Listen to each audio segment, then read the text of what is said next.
RCN. Le son de la différence. Les masques tombent sur RCN, Sarah Leroy. Bienvenue chers auditeurs et chères auditrices, comme d'habitude on se retrouve à 13h pour votre émission des masques tombent. Alors hier j'avais l'honneur d'interviewer l'artiste chanteur Petit K, accompagné de Robin Verduzen, et aujourd'hui on continue à parler de musique dans les masques tombent puisque je reçois les membres de l'association c'est l'univers musical. Alors pour plus d'informations relatives à l'association, rendez-vous sur leur page Facebook. Vous avez également aussi un site internet qui est seoruniversmusical.com. Alors aujourd'hui, je suis avec Paul Ponton, chargé en communication, et Mickaël Garbin. Alors salut, comment allez-vous ? Bonjour, ça va très bien, merci. Pareil, ça va très bien, merci. Et toi, ça va ? Super, merci beaucoup en tout cas d'être à mes côtés aujourd'hui. Alors pour l'association CR l'univers musical, vous dites que c'est une association itinérante de découverte musicale, animée et aussi rendre la musique accessible à tous les publics. Évidemment, on en parlera encore bien plus pendant 30 minutes. Est-ce que vous pouvez nous expliquer un peu plus le but de l'association ? Moi, je vais paraphraser un peu ce que dit notre présidente fondatrice de l'association, qui, elle, est une piètre musicienne, qui est frustrée de ne pas bien jouer de musique et qui a toujours été frustrée aussi par les pianos, à l'image des pianos dans les gares en libre service, sur lesquels, comme on ne sait pas jouer piano, on n'y touche pas. Et son rêve, ça aurait été d'avoir des instruments un peu plus abordables, en libre service et sur lequel n'importe qui pourrait s'amuser. Et l'association CEOR a pour but de faire ça, enfin de donner accès à la musique ou de susciter aussi des envies à la musique au plus de personnes possible. Et vous, Paul et Mickaël, comment vous avez décidé de rejoindre l'association ? Alors racontez-nous un petit peu ce parcours jusqu'à intégrer cette association. Tu veux commencer ou... Comme tu veux. Moi, parce que moi, c'est un concours de circonstances, en fait. Mais vraiment, après, moi, je connais Mickaël et moi, on joue ensemble depuis un sacré bout de temps maintenant. Ça fait presque une dizaine d'années, on va dire.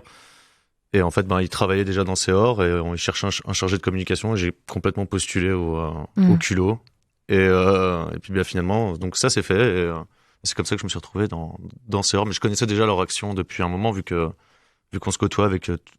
En dehors de ça, avec tous les intervenants en fait qu'il y a au sein de l'association, c'est des amis proches. Donc vous avez déjà une formation de musicien, enfin vous étiez dans le monde de la musique avant de rejoindre l'association tous les deux ? Oui, moi j'ai été bénévole dans l'association aussi, parce que ça a commencé en 2018, la forme associative, et le premier salarié c'était en 2019 si je ne m'abuse. Et entre-temps, il y a eu beaucoup d'actions menées par des bénévoles et surtout des musiciens. En fait, c'était une approche musicale et du coup, c'est beaucoup de musiciens qui ont commencé à faire du bénévolat au début.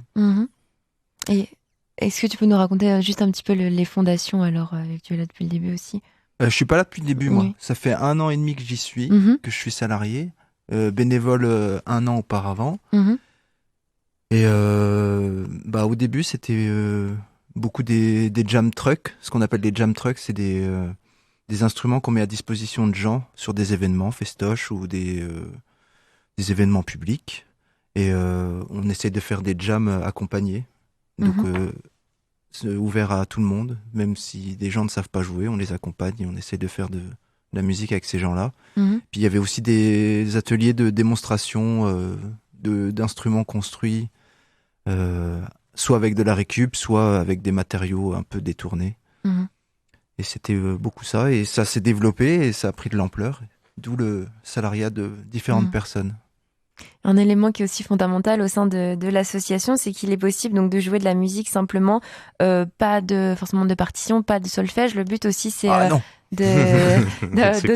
d'avoir du plaisir en fait de jouer de la musique, qui est associée donc un peu à une petite ambition artistique et collective. Donc elle vise pas des professionnels de la musique alors. Disons qu'en fait, le mieux, ce serait d'avoir un espèce de melting pot de gens qui ne savent pas jouer et des gens qui savent jouer. Parce que concrètement, en fait, ce qui est intéressant, c'est que justement, dans la vulgarisation musicale qu'on propose, c'est...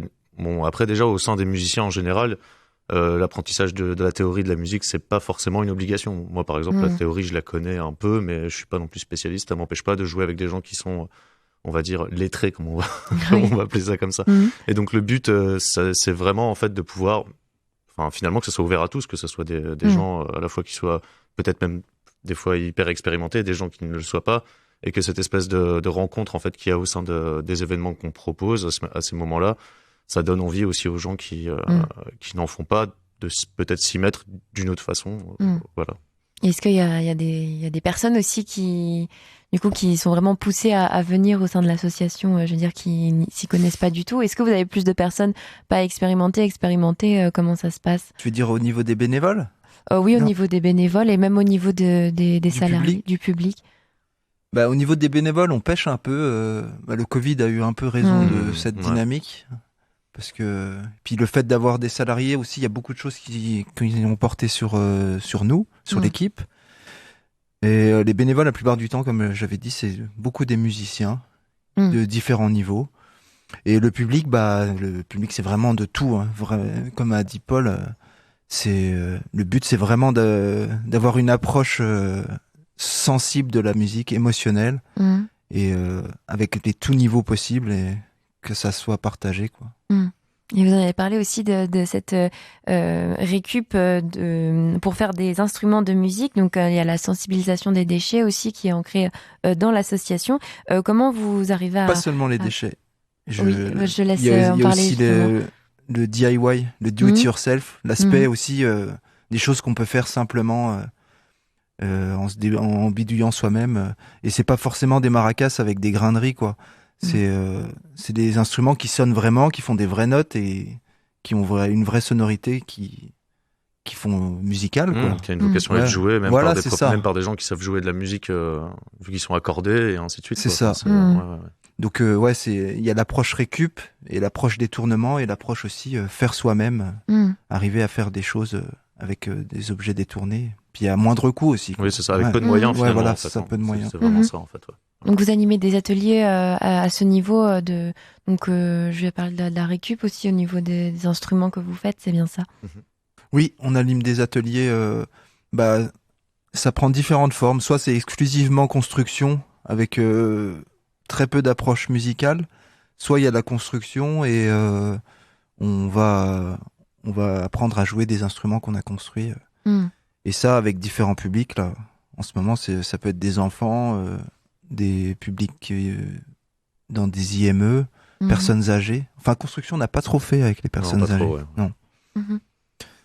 Et au niveau du Covid, alors tu en parlais, Michael, comment vous avez réussi alors à continuer l'activité malgré tous ces obstacles? Eh ben, l'activité était très ralentie. Hein. Il y a eu du chômage partiel, quoi, comme beaucoup de monde.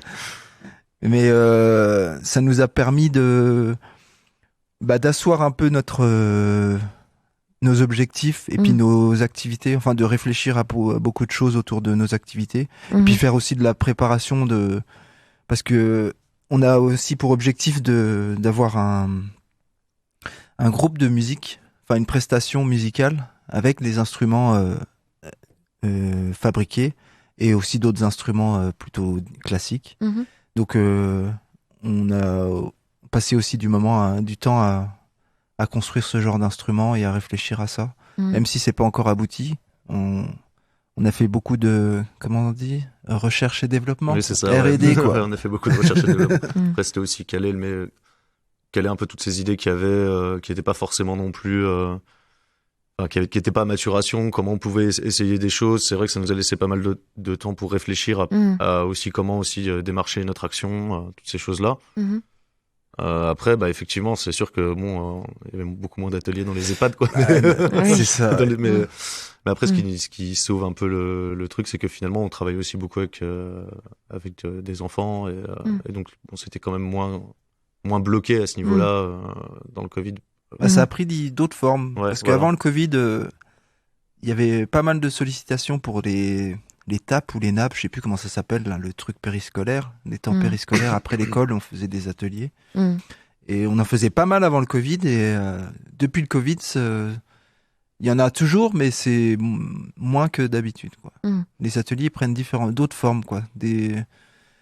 C'est des ateliers hebdomadaires avec La Malgrange, c'est un lycée, Ouais, collège, c'est un collège-lycée. Collège-lycée. Des EHPAD, ateliers chant avec les EHPAD. Puis le gros truc en ce moment, c'est aussi le chantier NJP. Ça, c'est un gros truc. On est en partenariat avec NJP, MJC Nomade et MJC Massinon, où on construit des instruments et on orchestre tout ça avec des enfants âgés de 6 à 12 ans, si je ne m'abuse. Et le but, c'est de construire un répertoire avec ces instruments et ce public-là. Et au niveau des bénévoles, je parle aussi des salariés. Combien êtes-vous environ dans l'association? Et aussi, par la même occasion, comment on fait pour devenir bénévole alors? Très bonne question. Ça, c'est une très bonne question, mais après, la meilleure des choses, c'est de venir à nos événements, discuter avec nous déjà, d'avoir une certaine forme d'intérêt pour justement les actions qu'on mène. Après, il y a les jams. Il y a les jams aussi qu'on va se remettre. On organise une fois par mois. D'ailleurs, ça va commencer à partir de... Dans 2 mercredis. Ouais, dans 2 semaines, du coup. D'accord. On va commencer à réorganiser des jams. Aux 3 petits points. Ouais, voilà, aux 3 petits points. Tous les... un mercredi par mois. Ouais, voilà, c'est ça, ouais. Et ces jams-là, ça a été beaucoup l'occasion de rencontrer des bénévoles musiciens. C'est aussi ça qui a permis aussi beaucoup à faire connaître Céor dans la ville, en fait, quoi. Parce que concrètement, c'est vrai que il y a beaucoup de musiciens. Enfin, les jams, c'est plus vraiment quelque chose qui est très développé, en fait. Et les vrais jams, quoi. Ouais, les vrais jams, ouais. Parce que c'est bon, il y a jam, et celle où il y a toujours les mêmes musiciens, bon, ça, on va pas en parler. Mais bon, c'est pas grave. Donc, du coup, c'est vrai qu'au début, c'était vraiment un bon système de communication et aussi d'échange à ce moment-là. Parce que bon, concrètement, en général, ça se passait dans un bar. Donc, du coup, il y a toujours des discussions qui en découlent. Et donc là, oui, effectivement, on va relancer ça à partir dans 2 semaines, voilà, ouais, effectivement. Puis le fait d'avoir des locaux, là, on est en train d'essayer d'avoir des locaux. Ça va aussi faciliter les choses aussi. Oui, on va avoir un endroit fixe où vous pourrez venir nous rencontrer si vous voulez. Ouais, c'est ça. Et parlons du site internet aussi. Alors, Miguel, tu parlais de tutoriels, des DIY. Enfin, je veux dire, aussi, on va parler maintenant de tutoriels. Vous faites des fiches tutos avec sur internet aussi. Comment ça se passe ces petites fiches? Alors, vous pouvez nous en parler? On plagie déjà. Ouais. Internet, de toute façon, c'est que ça. Oui, après là, on a monté un catalogue d'instruments, là, justement un tutoriel qui devrait pas tarder à être mis en ligne, si c'est pas déjà fait. Par le papier déjà. Pour les vidéos, on va recommencer justement à refaire ça de façon plus régulière. Oui. Mais l'intérêt, c'est aussi de pouvoir partager ça avec le plus de gens possible, quoi. Donc effectivement, en général, quand quelqu'un a une idée de construction, moi, c'est moi qui m'occupe des prises de vue. Maintenant, parce qu'avant, c'était pas moi, c'était une personne externe à l'association. Que je salue, Bertie Chéret, je fais un peu de pub. Et donc, du coup, on filme toute la construction de l'instrument, tout le process. Et puis ensuite, on appelle ça, on le partage, on partage. Petite prestation à la fin pour voir comment on voit se joue l'instrument, et puis hop, c'est parti, quoi. Vous pouvez nous donner un petit exemple pour qu'on visualise un petit peu comment ça se passe, ces tutoriels? Comme j'ai dit, on trouve des idées sur internet, d'instruments qui nous bottent ou pas, plus ou moins. Et celles qui nous intéressent le plus, on essaie de se les approprier. Donc ça passe par une phase de prototype où on bidouille à construire des instruments avec les objets qu'on trouve et comment on arrive à se débrouiller. Et une fois que ce prototype est abouti, on fait appel à Polo pour avoir une séance de fabrication, et en même temps il prend des photos des différentes étapes de fabrication. Et pour un exemple le plus basique, le tambour, le truc le plus simple, on prend une boîte de conserve, on prend une bouteille en plastique, un collier de serrage et un décapeur thermique, et avec ça on arrive à transformer ces 4 objets en tambour. Je sais pas si tu veux que je t'explique en détail comment ça se passe, le process de la fabrication du tambour avec ces matériaux, mais peut-être en quelques mots. Je vais essayer de synthétiser. La boîte de conserve, elle est on ouvre la boîte, on ouvre les deux côtés, Et la bouteille en plastique, on la transforme en feuille de plastique. On la coupe en haut et en bas. On la coupe sur toute la longueur. Ça fait une feuille de plastique. On étale la boîte de conserve dessus, sur un des côtés. Et on chauffe avec le décapeur tout le tour. Ce qui fait rabattre le plastique sur la boîte de conserve. Et on chauffe au-dessus avec le collier de serrage. Et ça tend le plastique et ça se transforme en tambour. Ça sonne comme des bongos ou même des rboukas des fois. Ça sonne vachement bien. Ouais. Les gens ils sont assez surpris en général. Ils croient qu'on fait des trucs pour gamins, mais ouais, ça sonne super bien. Ouais. Mais le résultat est pas mal. Ouais. Et ça c'est l'instrument le plus simple, le plus basique. Le plus basique. Voilà.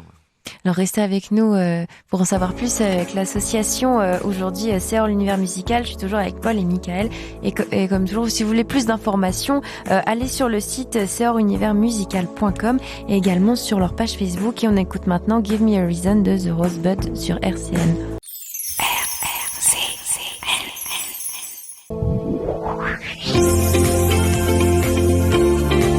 RCN, les masques tombent, Sarah Leroy.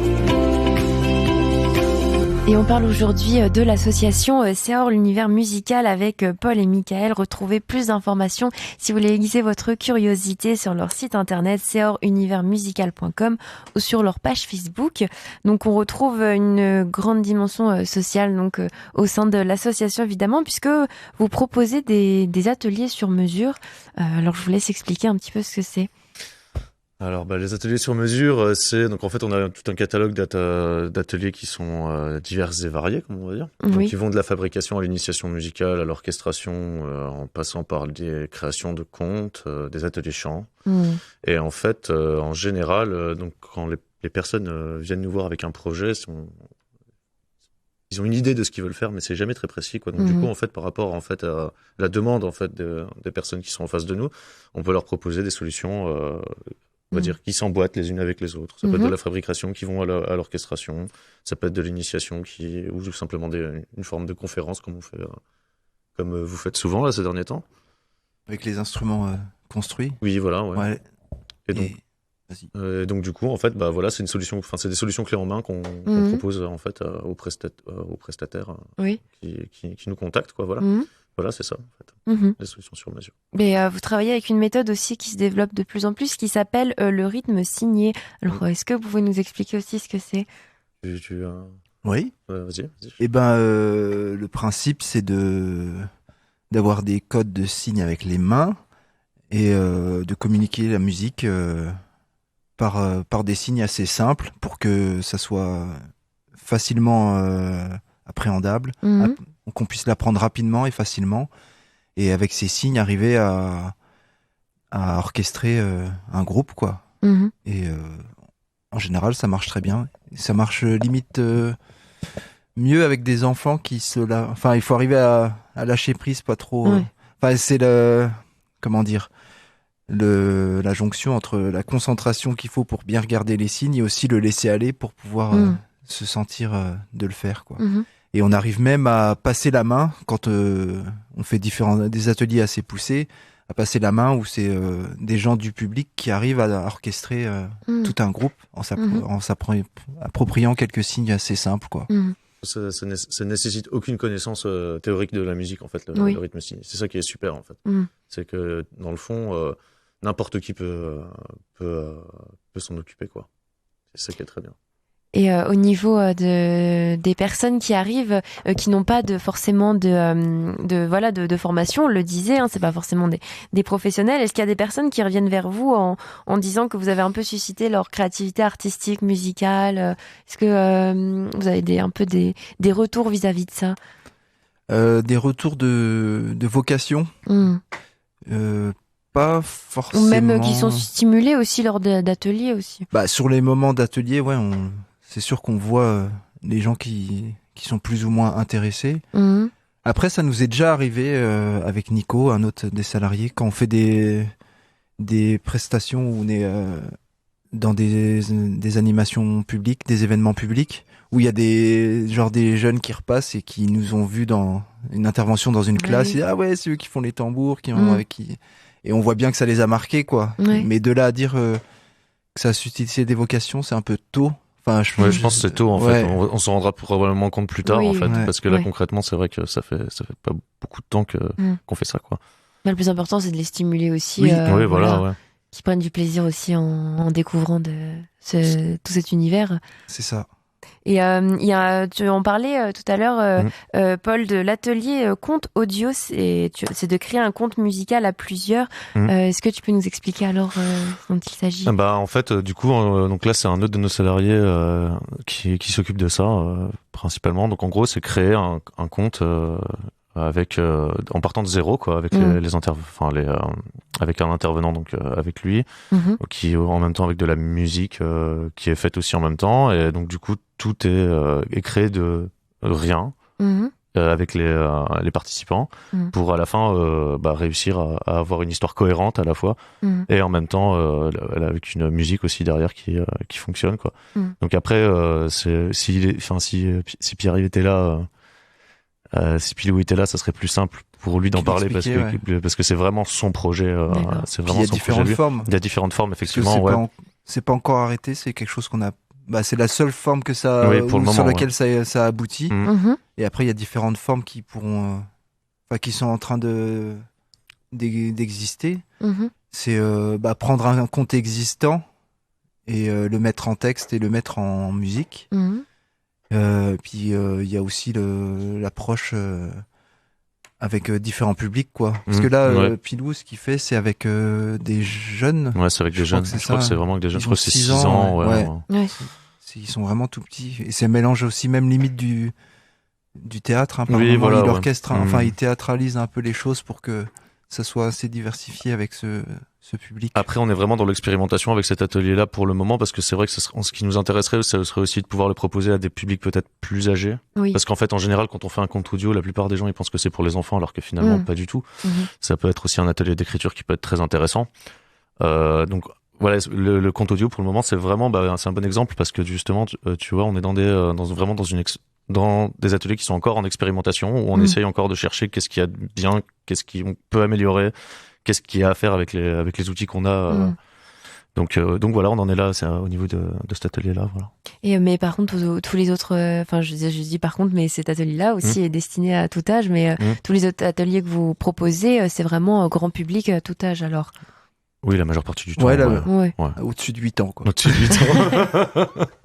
Tout le monde peut s'y rendre. Oui, voilà, bien sûr.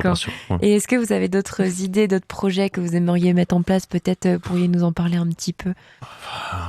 C'est ça, je sais pas par où commencer. Je suppose qu'il y a beaucoup d'idées. Il y a quand même le jam truck qu'on voudrait vraiment pousser. Ça. Donc ça, c'est vraiment la chose qu'on aimerait pousser en ce moment, c'est ça. Donc c'est un camion avec aménagé avec une scène intérieure. Une scène intérieure, des instruments déjà pré-disponibles, et aller sur les événements quand les événements reprendront. Ouais, c'est ça, quand il y aura des événements, et amener une scène ouverte. Où les gens peuvent participer, et justement peut-être des fois quand on va dans un festival, on se dit qu'on vient écouter de la musique, pas forcément en faire, et ça pourrait être intéressant de voir des gens qui sont dans le public et qui ont pas forcément d'expérience et qui pourraient s'adonner au plaisir de jouer de la musique de façon complètement random, comme on dit en fait. Voilà. Après, c'est vrai on fait des réunions en général brainstorming une fois par semaine où soit on parle de ce qui s'est passé concrètement, ce qui se passe, de ce qui se passe, doit faire, et puis aussi de l'évolution des projets. Voilà, c'est ça. Oui. Je pense aussi au mémo, là, vu que j'étais au téléphone juste avant avec eux. Il y a le projet le site du mémo, je sais pas si vous connaissez les gens, c'est à Maxéville. Oui. C'est ceux qui organisent le festival Michto, entre autres. Et ils vont aménager ils ont un lieu permanent maintenant, et ils veulent aménager un endroit, un espace un peu une espèce de terrain de jeu, mais permanent quoi. Je sais pas comment dire, un fort aventure, je sais pas comment. Je sais pas trop comment on peut appeler ça. C'est un peu dénigrant d'appeler ça comme ça, mais une aire de. Oui, je vois le concept. Oui. Et le but, ça serait si on arrive à se greffer à ce projet-là, c'est d'amener d'installer des grosses structures musicales, genre un gros métallophone en permanence ou un tatanophone. Un tatanophone, on prend des schlaps et puis on tape sur des gros tubes en PVC, ça fait un gros son de basse. D'accord. Et le but, on aimerait bien fabriquer des structures musicales permanentes, ouais. Ou même avec le mémo et puis avec d'autres aussi, à d'autres endroits. Créer des aires musicales en fait un peu. Ça fait, c'est quelques exemples d'idées de projets parmi plein d'autres. Voilà, ouais, c'est ça. Alors, il nous reste une petite minute. Est-ce que vous pouvez nous dire en quelques mots vos espoirs pour l'avenir un peu au sein de cette association et ce que vous espérez un petit peu pour le futur? Des locaux. Des locaux. Ah ouais. Non, mais il faut que ça, que ça tienne déjà. Ça sera déjà bien. Qu'on arrive après à mener les projets qu'on a déjà bien et ensuite, comme on dit chez nous, Inch'Allah. Hein. Inch'Allah. C'est ça. Voilà. Et bon, on va finir là-dessus. Alors, merci beaucoup à vous. Merci à toi, Sarah. Merci beaucoup. Pour votre intervention. Donc, je rappelle encore une fois que vous pourrez retrouver l'interview en rediffusion sur notre chaîne YouTube et en podcast sur le site internet RCN. Alors, on se retrouve seulement le 21 février puisque les Masquetons, on prend une petite semaine de congé. J'ai hâte de vous retrouver. En tout cas, passez une très belle journée et à bientôt. Ciao. RCN, www.rcn-radio.org